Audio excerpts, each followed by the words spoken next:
bonjour, alors que nous terminons notre semaine sur le thème du mariage, aujourd'hui je veux vous encourager, bien que vous soyez peut-être mariés et en couple, à prier seul. J'ai déjà fait une émission intitulée « Ces moments où tu dois prier seul ». Vous pouvez les retrouver sur la chaîne YouTube de MCI TV. Et je veux partager avec vous aujourd'hui 7 choses qu'on peut vivre seul dans la prière, bien qu'on puisse être marié. Dans Genèse au chapitre 32, il est arrivé un événement assez particulier à celui qu'on appelait Jacob. On a parlé pendant cette semaine de Jacob et également de Rachel, un peu moins de Léa. On a parlé de ce coup de foudre qui les a attirés l'un à l'autre. Et Jacob, alors qu'il va partir donc de chez son beau-père pour aller à la rencontre de son frère, va se retrouver dans un certain lieu. Il est écrit au verset 23 de Genèse 32, il se leva la même nuit, donc en partant de chez son beau-père. Il prit ses 2 femmes, ses 2 servantes et ses 11 enfants et passa le gué du Jabbok. Donc c'était comme un endroit où on pouvait passer à pied dans une rivière. Il les prit, il leur fit passer le torrent et le fit passer à tout ce qui lui appartenait. Jacob resta seul.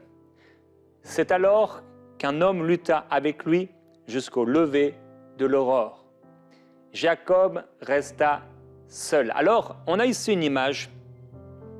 Jacob a pris donc sa famille, ses 2 femmes, bon, contexte très particulier, il n'en voulait qu'une, mais on lui en a donné 2, bon, un peu particulier. Et il les fait passer, mais il reste seul. Bien qu'il soit marié, il reste seul, et là, il va vivre une expérience particulière dont on va parler dans quelques instants. Il existe une grande bénédiction à prier en couple. C'est vraiment une grâce de pouvoir être marié à quelqu'un qui connaît le Seigneur, quelqu'un qui marche avec Dieu, et on devrait vraiment profiter de cette grâce qui nous est faite de pouvoir prier en couple. Mais cette prière en couple ne doit pas remplacer la prière seule. Que vous soyez un homme ou une femme, il y a des victoires que vous ne remporterez qu'en étant seul. Il y a des prières et des victoires qu'on peut faire ensemble et qu'on devrait faire ensemble. Il y a des victoires à vivre en couple, mais il y a aussi des victoires à vivre seul, bien qu'on soit marié. Et s'il est vrai que seul, on peut en abattre 1000, en chasser 1000, et à 2, on peut en détruire ou en abattre 10 000, il y a aussi des expériences particulières où nous pourrons, tout seuls, couper la tête de Goliath et délivrer un peuple. La prière seule. Vous savez, certaines personnes dans le couple, il y a un des 2 qui est un peu plus proche de Dieu, on va dire, un peu plus spirituel, et celui qui est le moins spirituel va s'appuyer sur l'autre en imaginant que quelque part, eh bien, ses prières suffisent. Mais tu dois passer par des temps de prière seul. Seul. Je veux parler à un homme maintenant qui écoute en arrière-plan cette émission, et votre épouse peut-être écoute l'émission maintenant, et vous n'êtes pas un homme de prière, mais vous devriez l'être. Et le Seigneur vous appelle dans ce lieu de prière, non pas en vous condamnant, mais en vous appelant à vivre des temps forts de prière et à être un chef spirituel de manière positive dans votre couple et dans votre famille.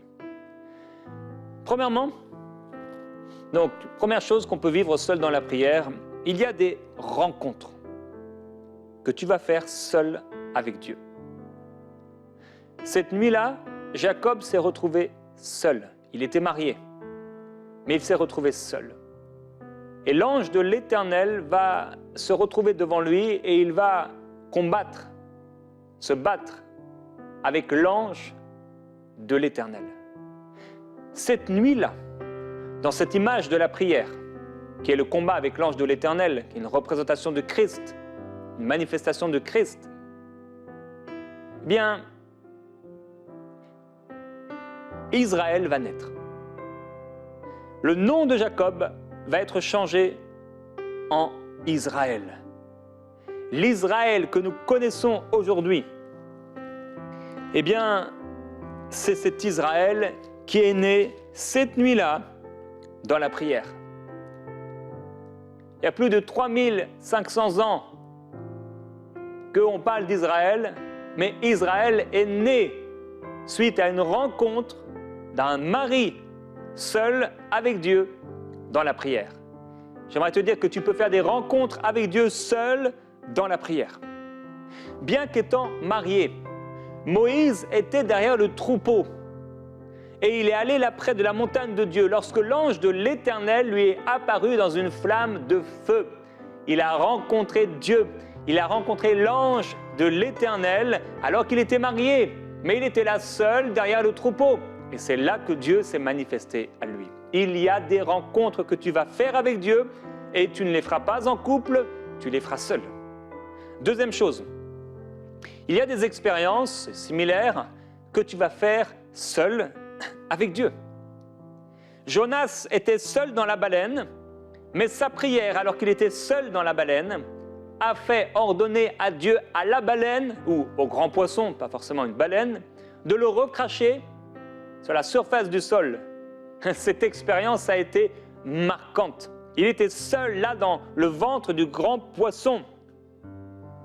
Et il y a des expériences particulières que tu vas vivre dans la prière seule. Et la repentance fait partie de ce genre de prière seule. Chacun aura à rendre compte pour lui-même. On ne pourra pas dire « Ah, mais c'est la femme que tu m'as donnée » ou « C'est le mari que tu m'as donné, c'est à cause d'elle que voilà, je suis tombé dans l'impudicité parce qu'elle se refusait à moi. Oh, c'est à cause de lui parce qu'il ne voulait pas me donner de l'argent, alors je me suis mis à voler, à tromper, à tricher. » Il y a des expériences et la repentance est une de ces expériences. La puissance de la repentance qui vient dans le cœur de quelqu'un et qui crée le surnaturel, qui bouleverse sa vie, un changement que tu peux vivre seul avec Dieu parce que ton épouse ou ton époux n'a pas à se repentir pour tes propres péchés.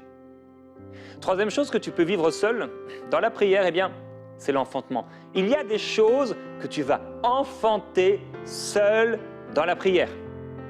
Bien que marié, l'ange de l'Éternel va se révéler à la femme de Manoah, donc la mère de Samson, la future mère de Samson, pour lui annoncer que justement, elle allait être enceinte de Samson.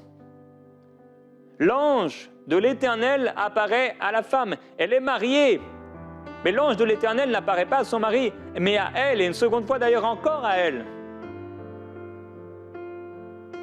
Elle va enfanter cette promesse. Et de la même manière, eh bien, l'ange Gabriel, bien que Marie était fiancée, va annoncer à Marie qu'elle va porter et enfanter de manière miraculeuse Christ, le Messie. Dans la prière, seul, il y a des promesses que tu vas enfanter. Alors, dans ce type de promesse d'enfantement, tu pourras être accompagné par celui ou celle qui est avec toi. Parfois, tu vas les enfanter quelque part, seul. C'est toi qui vas mettre au monde dans la prière. Quatrièmement, il y a des victoires que tu vas remporter seul. Il y a une femme qui s'appelait Jaël, et elle était la femme d'un homme qui s'appelait Héber. Il est écrit que Jaël, femme de Héber, saisit un pieu de la tente, prit en main le marteau, s'approcha doucement d'un homme appelé Sisera, qui était un ennemi, et lui enfonça dans la tempe le pieu qui pénétra en terre. Il était profondément endormi et accablé de fatigue, et il mourut, et le pays fut en repos pendant 40 ans. Cette femme était mariée, mais c'est elle qui a délivré le peuple et qui a permis au pays entier d'être en repos pendant 40 ans. Une femme seule dans la prière peut remporter des victoires. Une femme qui croit Dieu peut dans la prière remporter des victoires solitaires mais qu'elle va partager aux autres, dont les autres seront en bénéfice. Seule dans la prière, un homme peut apporter et amener une victoire pour la maison tout entière. Et c'est une femme certainement mariée qui lança également sur la tête d'Abimélec un morceau de meule de moulin et qui lui brisa le crâne. Des victoires que tu remportes dans la prière, seul, bien qu'en étant marié. Cinquièmement, tu peux protéger les autres en priant seul, devant Dieu.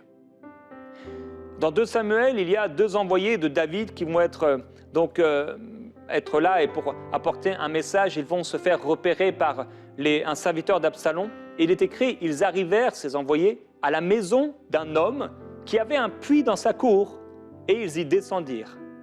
Son épouse, donc l'épouse de cet homme à qui appartenait ce puits, prit une couverture qu'elle étendit sur l'ouverture du puits et y répandit du grain pilé pour qu'on ne se doutât de rien. Voilà une image de la protection par la prière. Le puits est là et la femme va cacher et elle va conserver la vie, protéger la vie de ces 2 envoyés de David. La protection par la prière. Par ta prière, tu peux protéger les autres. Par ta prière, tu peux protéger les personnes qui, dans ta famille, sont peut-être en train d'être attaquées par quelqu'un. C'est peut-être ton couple, c'est peut-être ton conjoint, c'est peut-être tes enfants. Par ta prière, tu peux le protéger.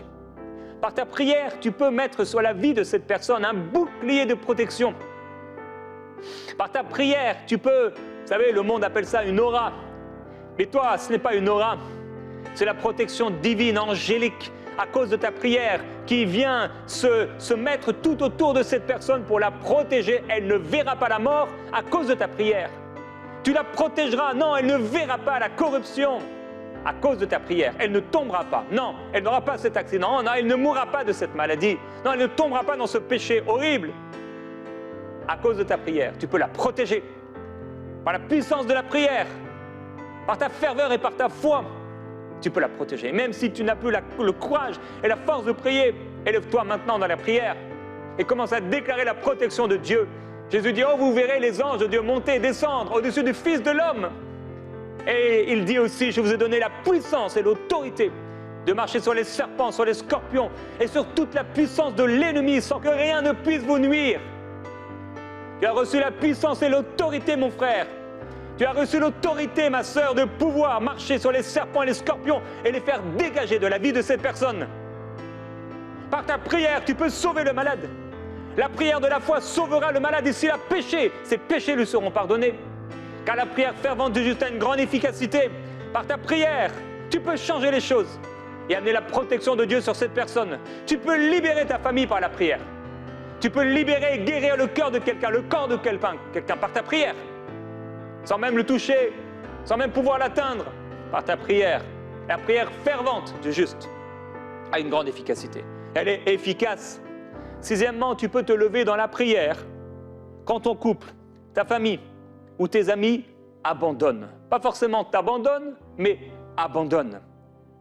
Jésus dit, voici l'heure vient et elle est déjà venue, où vous serez dispersés chacun de son côté et où vous me laisserez seul. Gethsémane. Mais je ne suis pas seul, car le Père est avec moi. Il y a un moment où les disciples ont été dispersés. Parfois, dans le couple, dans la famille, c'est la dispersion. C'est comme si le diable avait donné un coup de pied comme dans la fourmilière et tout est dispersé. Dans ta maison et tout est dispersé. Tu te poses la question, mais comment on a pu arriver à ça? Qu'est-ce qui s'est passé? C'est comme un coup de pied de l'ennemi qui est venu tout disperser. Mais le Seigneur Jésus dit, oui, vous me laisserez seul, mais en réalité, je ne suis pas seul, car le Père est avec moi. Même si mon père et ma mère venaient à m'abandonner, l'Éternel me recueillerait. Il y a des temps où nous sommes seuls contre tous ces esprits, ces manifestations sataniques et démoniaques, parfois charnelles, humaines, de destruction. Et comme David, méprisé par sa famille, David méprisé par ses frères, David méprisé par la foule, David méprisé par Goliath, David méprisé par Saül, quel que soit le mépris, quelle que soit la façon dont tu te vois, quelle que soit ta grandeur, ta beauté, ton argent, je ne sais pas. Il y a des temps où c'est notre propre foi qui doit jouer et où ce ne sont pas les autres qui vont nous encourager à avancer parce que personne ne sera là pour le faire. La foule était là, Israël était là et il regardait simplement Goliath jour après jour, soumis et il subissait cette attaque, cette oppression et cet esprit d'intimidation contre eux.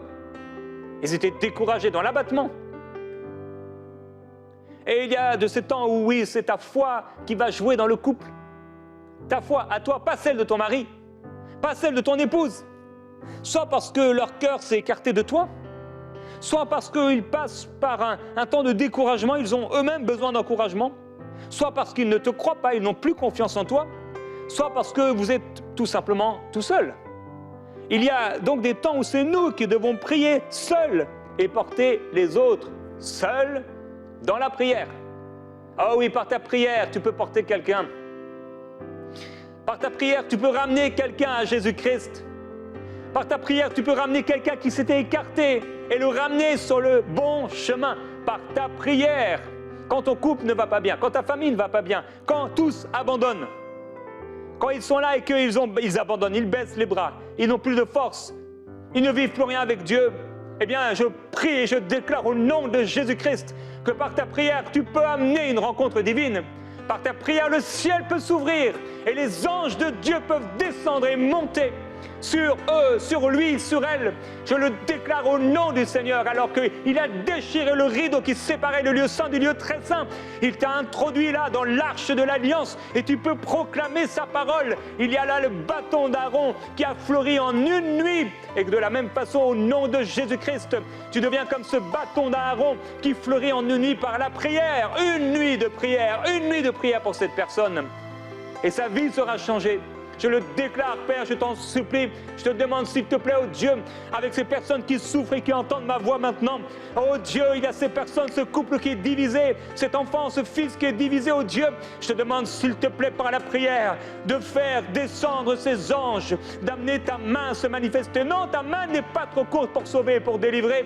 Et je te demande, s'il te plaît, oh Dieu, de te manifester et de libérer cette personne maintenant. Ta grâce sur cette personne, au nom de Jésus. Là où elle a abandonné, où elle est retournée en arrière dans la boue du péché. C'est peut-être un mari qui est tombé dans l'adultère. Au nom de Jésus-Christ, que de cet adultère, comme le fils prodigue, il puisse se dire, mais qu'est-ce que je suis en train de faire? J'étais mieux dans la maison avec mon épouse, j'étais mieux avec mes enfants. Je te demande, s'il te plaît, oh Dieu, interviens dans le couple de quelqu'un, interviens dans la vie de quelqu'un. Je t'en supplie, oh Dieu, interviens maintenant dans l'esprit de quelqu'un, que sa conscience soit éveillée, réveillée. Viens toucher son esprit, viens Saint-Esprit te glorifier et libérer les pensées de cette personne.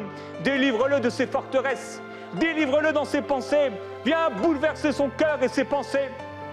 Au nom de Jésus, qu'il soit bouleversé, qu'elle soit bouleversée, qu'elle revienne et qu'elle pleure sur ses péchés, qu'elle puisse réaliser là, en voulant manger la nourriture des cochons, qu'elle puisse se dire, mais qu'est-ce que je suis en train de faire?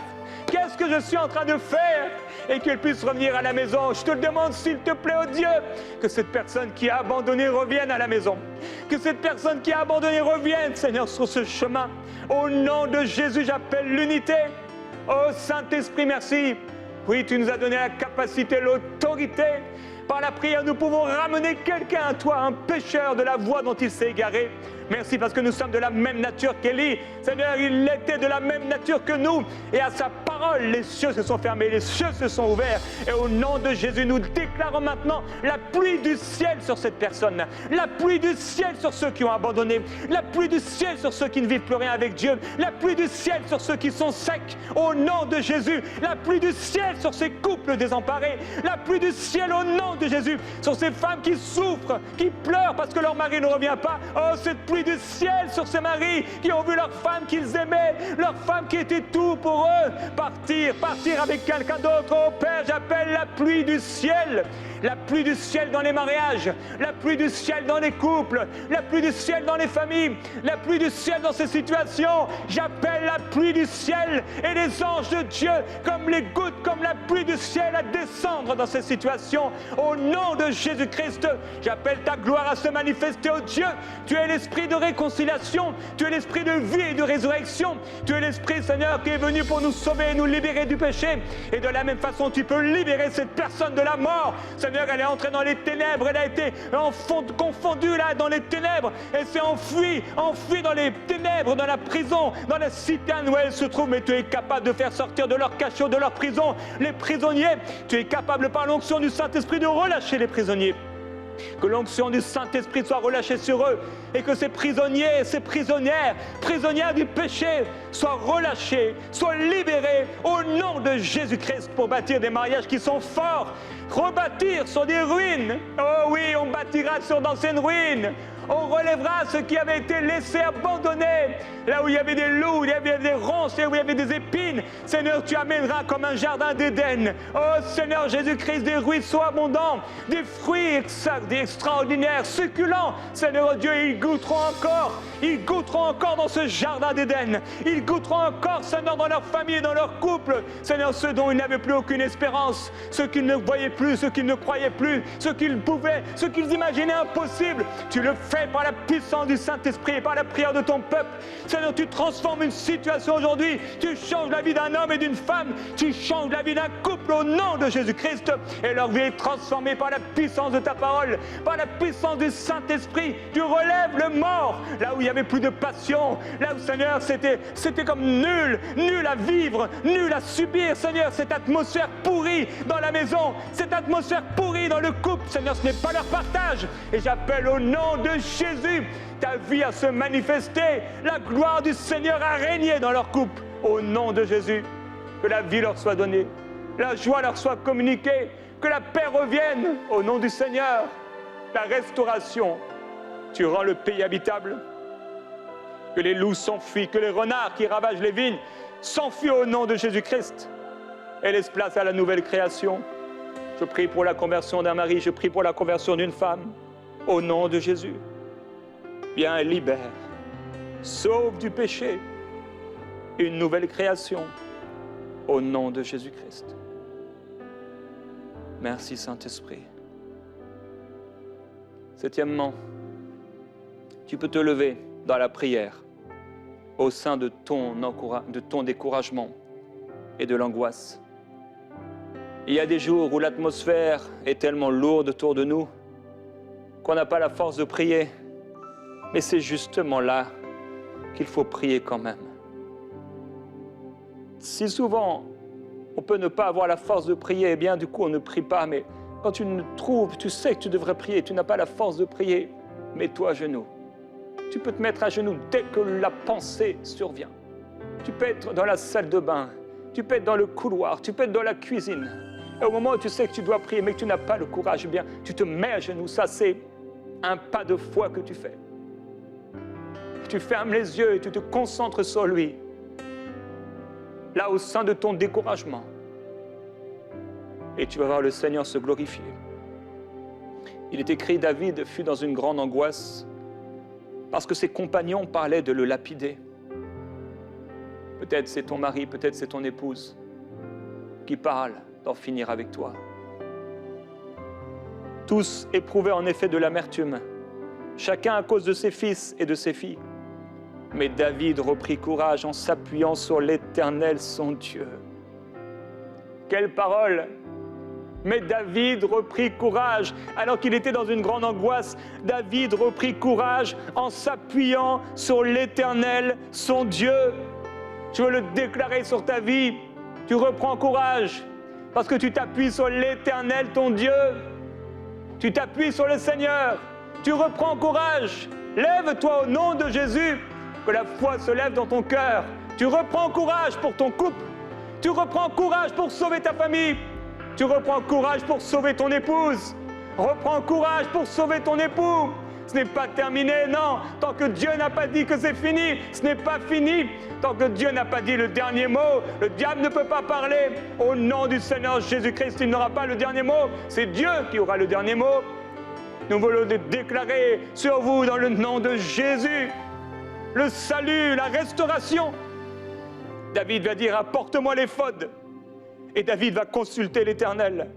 Et l'Éternel va lui répondre en lui disant, poursuis cette troupe, car tu rattraperas et tu délivreras les prisonniers. Tu vas délivrer les prisonniers par ta confiance en l'Éternel. De la même façon, la foi d'Abraham a engendré la foi de Sarah. Ta propre foi dans le découragement commun peut engendrer la foi des autres. Et la foi d'Abraham, espérant contre toute espérance, Abraham crut et il est ainsi devenu le père d'un grand nombre de nations, conformément à ce qui avait été dit, telle sera ta descendance. Et sans faiblir dans la foi, il n'a pas considéré que son corps était déjà usé, puisqu'il avait près de 100 ans, ni que Sarah était déjà atteinte par la mort. Mais il n'a pas douté par incrédulité de la promesse de Dieu. Mais il a été fortifié par la foi et il a rendu gloire à Dieu parce qu'il avait la pleine conviction que ce que Dieu promet, il est aussi capable de l'accomplir. Dieu a dit qu'il le fera et Dieu est capable de le faire. Si Dieu est capable de ressusciter les morts et s'il a dit que la prière fervente du juste a une grande efficacité, alors au nom de Jésus-Christ, par la foi maintenant, tu es relevé, tu es relevé. Et là où il y avait un divorce qui avait été prononcé, il y a eu un divorce que prononcé dans la bouche de ton épouse, dans la bouche de ton époux, au nom de Jésus, cela n'arrivera pas. Non, cela ne tiendra pas. Au nom du Seigneur Jésus-Christ, je viens briser maintenant toute puissance de séduction, toute puissance de divorce, toute puissance de séparation, dans le nom de Jésus. Oh Esprit de Dieu, viens libérer ta grâce. Viens libérer, Seigneur, ton action et ton œuvre surnaturelle pour faire ce que l'homme ne peut pas faire. Seigneur, il a essayé, mais c'est impossible à l'homme. C'est possible à toi. C'est possible pour celui qui croit. Oh Jésus, merci que sa foi fasse engendrer dans le cœur de l'autre une espérance nouvelle, une vision nouvelle au nom de Jésus. En un instant, tu nous as sauvés, nos yeux se sont ouverts. En un instant, on a eu la révélation de Jésus-Christ. Eh bien, je prie qu'en un instant, Père, il ait une nouvelle révélation. Elle est une nouvelle révélation qui naisse dans son esprit et que le tout à coup, Seigneur, vienne, s'installe au nom de Jésus-Christ. Pour le salut de ce couple. Quand la foi des autres fait défaut, et que même la tienne dépérit, prie.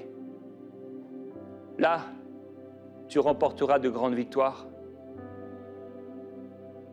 Selon qu'il est écrit,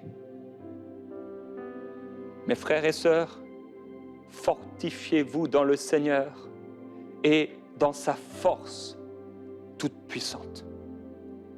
Restez vigilants. Tenez ferme dans la foi. Soyez courageux. Fortifiez-vous. Et cette prière de Paul, je prie qu'il vous donne, conformément à la richesse de sa gloire, d'être puissamment fortifié par le Saint-Esprit dans votre être intérieur. Père, je prie pour mon frère et ma sœur, qu'elle soit puissamment fortifiée dans l'Esprit et par le Saint-Esprit dans son être intérieur. Que l'espérance renaisse. Si elle doit écouter, réécouter cette prière et prier avec moi pendant plusieurs jours, eh bien qu'il en soit ainsi. Et que ta gloire, Seigneur, fasse jaillir des louanges en voyant les ennemis, les Égyptiens morts à la surface de l'eau. Et le pays promis y entrer. Je t'adore et je te glorifie, Jésus-Christ, parce que tu délivres un couple et une famille. Au nom de Jésus-Christ, la foi renaît par le Saint-Esprit. Amen.